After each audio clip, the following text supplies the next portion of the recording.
Let's have a session on capacity utilisation. First, we need to break down those two words. So capacity. Capacity means maximum output in a given time period. Capacity utilisation means the percentage of that maximum output being used in a given time period. Now, there's a formula for that, and that is actual output, what you're actually producing, divided by your capacity, your maximum output. Times that by 100 is expressed as a percentage. Now, you can have capacity utilisation across differing industries, and it might be seen in different ways. So it could be in terms of a hotel. A hotel has 1,000 rooms, 750 are used, therefore your capacity utilisation is 75%.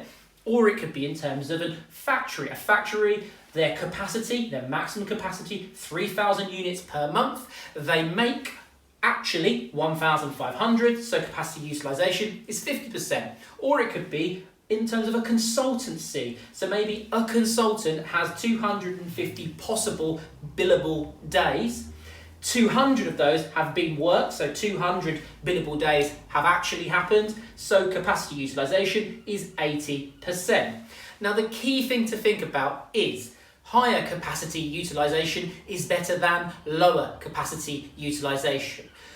But not always, and we'll get to that later. But let's start with the main reasons for why you would rather have a higher capacity utilisation than a lower capacity utilisation. Reason number one is that if you've got a higher capacity utilisation, it suggests that you're more efficient. Higher efficiency as more resources are being used at one particular time. So therefore, you're likely to have less waste, and that could lead to lower unit costs. Less waste because if you're that consultancy, the more days that are being worked means that you haven't got someone sitting there in your office that's not being utilised, but you have to pay them a salary anyway.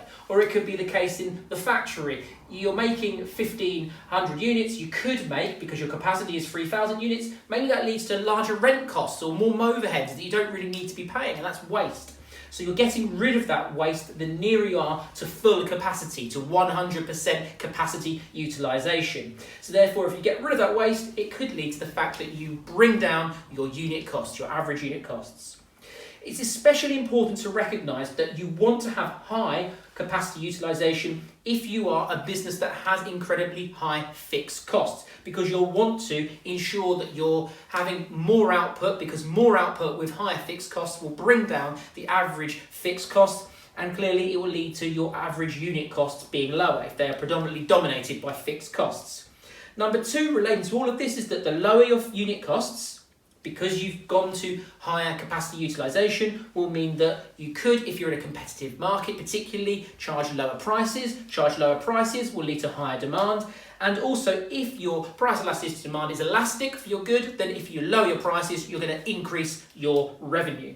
Third point is that higher capacity utilisation links to other functional areas. It could link to marketing, because it could be that you are a hotel, and if you have consistently got low capacity utilisation, it doesn't look good for your reputation, it doesn't look good from a marketing aspect.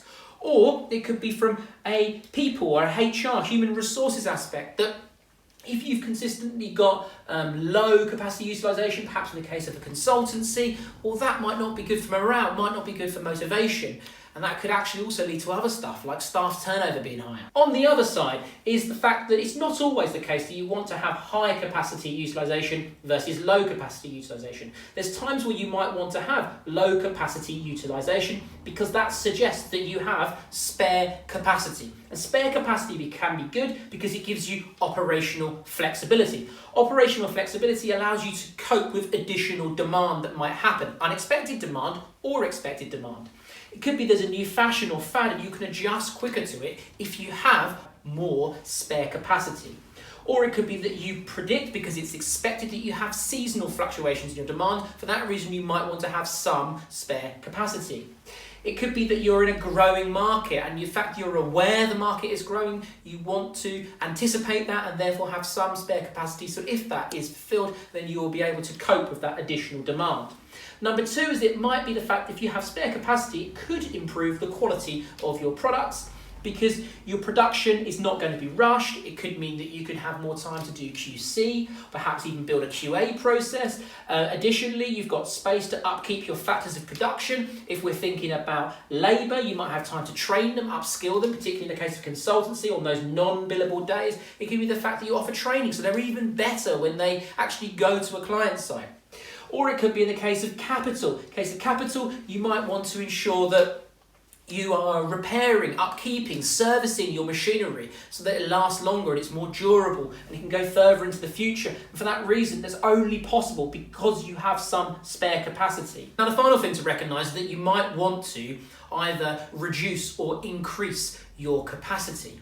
So if we're thinking about reducing our capacity, then that might be something you decide to do because you realise you don't need the advantages of the operational flexibility. Perhaps you are aware that you have a very stable demand throughout the year and it's not a growing market and you don't expect anything to change. Then it might be that if you have spare capacity, you want to get rid of that spare capacity because you see it as unnecessary, and obviously that would lead to higher capacity utilisation. But reducing your capacity would be done for a process that's called rationalisation. And rationalisation is essentially that you increase your efficiency by reducing your scale. And you do that through redundancies, or you might do that by trying to reduce your production size. It could be that you decide to sell one of your factories or sell a machine, and that causes you to have lower capacity. But that lower capacity leads to higher efficiency.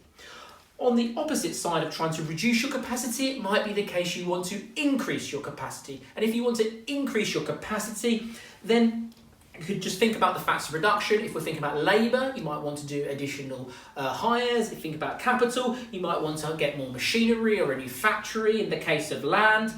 And in the case of enterprise, maybe you look to outsource parts of the processes involved in your operational team. For more details on outsourcing, see the video up there. Anyway, I hope that helps with capacity utilisation and capacity, and I'll see you at the next sesh.